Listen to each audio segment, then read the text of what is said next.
Hey guys, what's up and welcome back to my channel. So today we're gonna do an update on Diddy because a new article dropped just today and shit is so much worse than I thought, which is saying a lot because I already thought things were pretty bad. I do think a lot of people are going to be involved in this, a lot of other celebrities, maybe some favorites. I have my own theories as to who's involved, but I'll leave that there for now. Sean Combs accused of sexually abusing 120 people, including 25 minors. 120 people, out of which 25 are minors. When you hear minors, obviously that could be any place from 0 to 16, 18, 21, depending on where you are, whatever. When we're talking about minors here, we're gonna be talking about real low ages, like not even double digits. So prominent Texas lawyer Tony Busby says one of his new clients was only 9 years old at the time of his alleged abuse. A prominent Texas lawyer says he's now working with 120 people with a range of sexual abuse claims against Sean Diddy Combs that have gone through a stringent process of vetting and corroboration. The lawyer Tony Busby claims 25 of the new clients were minors at the time of their alleged abuse. When we talk about the ages of the victims, when the conduct occurred, it's shocking, Busby said at a press conference streamed online Tuesday. Our youngest victim at the time of the occurrence was 9 years old. We have an individual who's 14 years old. We have one who was 15. Busby said the youngest alleged victim met with Combs at his bad boy offices in Manhattan for an audition. The 9-year-old child was trying to land a record deal alongside other boys amid a competitive process, the lawyer said.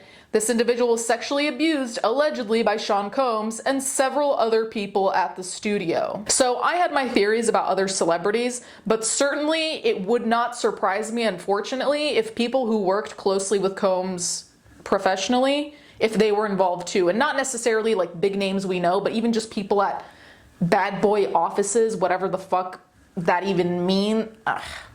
I just feel like there's gonna be a ring of celebrities outed for pedophilia, which, like I said, would not be surprising. And then I think there are gonna be a bunch of not average people, but just not famous people who are in some way connected to Diddy. There's too much going on for no one to have known any of this shit. Speaking from his law firm in Houston, Busby said another client was also underage and hoping to break into the entertainment business when he encountered Combs. The music mogul allegedly told the boy he wouldn't make him a star, but he needed to visit him in private about it, away from his parents. Once they were in a private area, allegedly, Mr. Combs made the victim perform oral sex upon him, Busby said. This is also where I start to question, there's always been a little bit of controversy around parents who allow young children to be in entertainment. Now, obviously here, just as a minor, we don't know their age. They could have been 16 or 17 the same way they could have been 10. But I will say, in stories like this, there often also are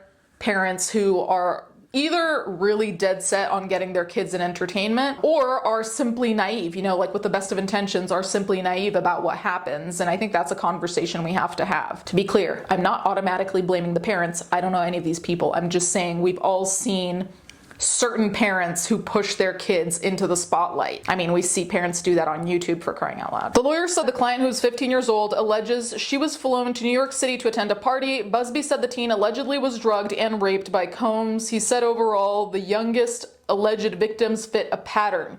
All were seeking either TV or some sort of music career with promises of, you know, we're gonna make you a star, Busby said. Instead, basically Combs did things to them so they don't want to have anything to do with entertainment industry ever again. In a statement, Combs' lawyer Erica Wolf said Combs vehemently denies the allegations. As Mr. Combs' legal team has emphasized, he cannot address every meritless allegation in what has become a reckless media circus. That said, Mr. Combs emphatically and categorically denies as false and defamatory any claim that he sexually abused anyone, including minors. He looks forward to proving his innocence and vindicating himself in court if and when claims are filed and served, where the truth will be established based on evidence, not speculation, Wolf says. Now listen, I am as cynical as the next person. I am as untrusting as the next person. That being said, it's a little bit difficult for me to believe that this lawyer would take on 120 cases that had absolutely no merit. If it's in fact true that they went through rigorous or like stringent research to see that these claims were potentially true, valid, have some basis in reality, whatever you can do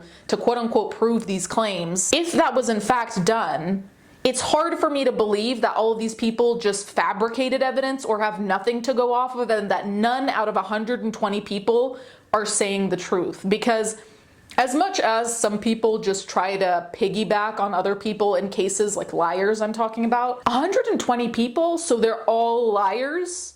120 people, individually or in groups, I don't know if any of these people know each other, decided that they were going to accuse you of something you didn't do for the kicks, so they'd have to pay for a lawyer for the kicks. I don't know, it doesn't really make sense to me, and based on just like the raid of Diddy's house, shit looks suspicious as fuck between the guns, or was it rifles, I can't remember, the notorious baby oil, the sex parties. I mean, it doesn't look good, realistically. And honestly, to me, it's crazy that the lawyer would even say that nothing at all is true. Like, I know it's their job, but it sounds ridiculous. According to Busby, his group of 120 clients includes 60 men and 60 women. He said they all intend to bring civil claims in civil court against Combs and possible co-defendants described as accomplices, silent bystanders.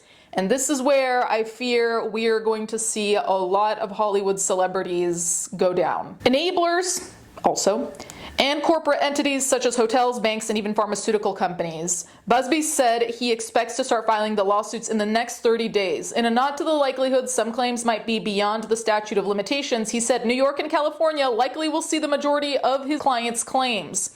New York City has a look-back window that's still open for claims involving gender-motivated violence. California, meanwhile, has a look-back window that can revive certain claims of sexual abuse that involve a cover-up by a corporate entity. I'm telling you, whenever any of this becomes public, it's going to be a disaster.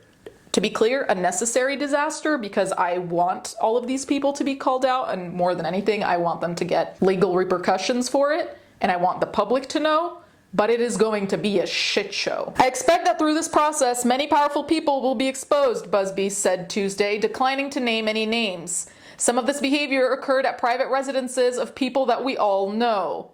The names that we're going to name, assuming that our investigators confirm and corroborate what we've been told, are names that will shock you. He said someone who was in a room and watched alleged abuse without intervening to stop could be added as co-defendant. Now see, that's the thing. I'm not even convinced that a bunch of these celebrities are necessarily all pedophiles or all abusers or all whatever. I think there are a lot of silent bystanders who just let shit slide, which is still, to be very clear, egregious. So that's the thing that I think a lot of people are going to get clocked on, being present. I would imagine as we speak here, there are a myriad of people who are very nervous, the lawyer said. You can't hide skeletons in the closet forever. I would expect there are many people out there right now who are desperately searching their memories as they delete their texts and data. Man, if people weren't scared before, this lawyer is giving me anxiety and I have nothing to do with this. Busby said more than half of his clients reported their alleged abuse to either law enforcement or medical personnel. He said some tested positive for strange substances.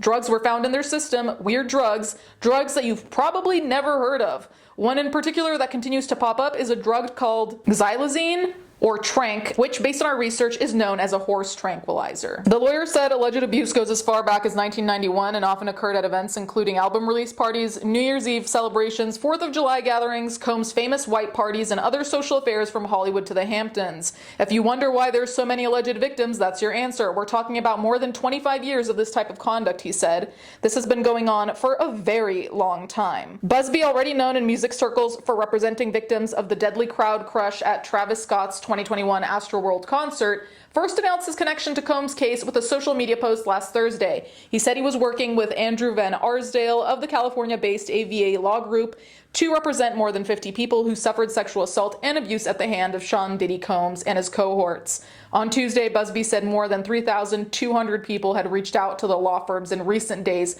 with allegations related to Combs. Now, the people reaching out via email, a bunch of it is probably going to be bullshit or people trolling, to be very clear. But if they also are put through the stringent process of seeing whether their claims could effectively be true or if shit makes sense, it wouldn't surprise me if a bunch of extra people were added onto this. Because if you think about all of those parties for 25 years, those parties must have had hundreds of people. The possibilities within those hundreds of people, like that's a lot of people you could potentially abuse, harass, whatever. So each individual story is gut-wrenching and heartbreaking. The acts complained of occurred at hotels, private homes, and also the infamous P. Diddy freak-off parties, he said. The violations against this group of individuals are mind-boggling and can only be described as debauchery and depravity exacted by powerful people against minors and the weak. Okay, I'll link the article below, but the rest of the article goes into more detail about Diddy, the stuff that I said in the prior video, which I'll link down below, giving the background information, talking about Cassie, so on and so forth. Honestly, like I said, I really think big chunks of Hollywood, big chunks of the music industry specifically, are going to come crashing down.